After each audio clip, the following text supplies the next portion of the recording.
Hello everyone, this is your political science class. Today we will look at the rest of the lesson, working of the Constitution. But before we do that, let us do a quick recap of what we already looked at in the previous video. We began with understanding what a constitution is, when it came into force, and what it contains. We then understood the true meaning of democracy and the 4 factors that lead to democracy in the country, that is, political maturity, right to vote, decentralization of democracy, and right to information. I hope you all understood these concepts properly. Let us now move on to the next part of the lesson, that is, social justice and equality. What is social justice? Social justice means treating everyone in society equally in terms of the distribution of wealth, opportunities for personal activity, and social privileges. Look at this picture carefully. From this picture, we can understand the concept of equality and social justice. Equality means treating everyone equally. However, equity means providing to those what they need in order to succeed in life. Thus, equity is essential to ensure social justice. Equality is when each person is treated equally. There are various provisions in the Constitution that ensure that each person is treated equally in society. India is a diverse country. In order to ensure social justice and equality, it is essential to put an end to discrimination on the basis of religion, caste, gender, languages, etc. Let us now look at the efforts made in India in this direction. The policy of reservation of seats. The reservation policy in India is a process of reserving certain percentage of seats, maximum 50%, for a certain class such as scheduled caste, scheduled tribes, backward classes, etc. in government educational institutions, government jobs, etc. The reservation policy is an age-old policy being practiced in India. This policy ensures that all sections of society are given equal opportunities for employment, education, etc. The next provision by the government is the Scheduled Castes and Tribes Prevention of Atrocities Act 1989. This is an important act for establishing social justice and equality. This act prevents any injustice against the people belonging to the scheduled caste and scheduled tribe. Any act of atrocity committed against them is liable for punishment. The Indian Constitution has made several provisions for the protection of minorities.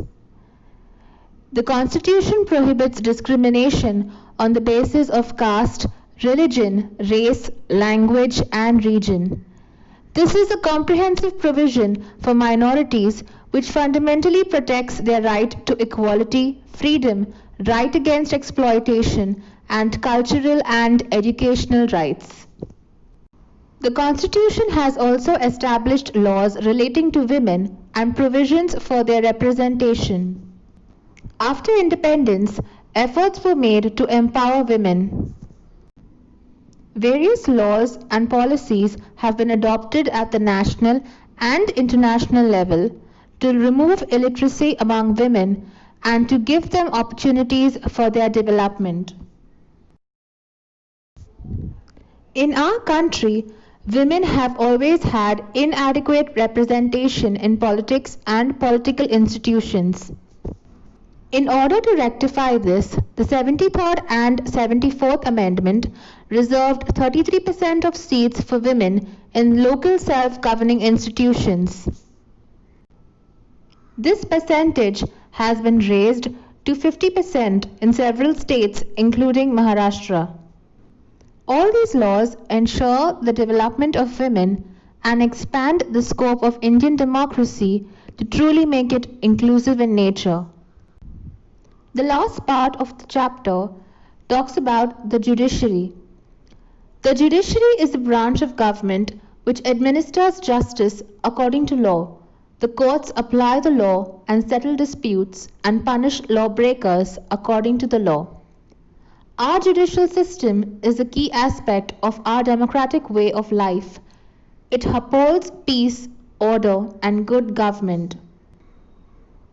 The judiciary in India plays an important role in strengthening democracy. It helps us to achieve social justice and equality. Look at this picture carefully. It explains the different types of courts in India.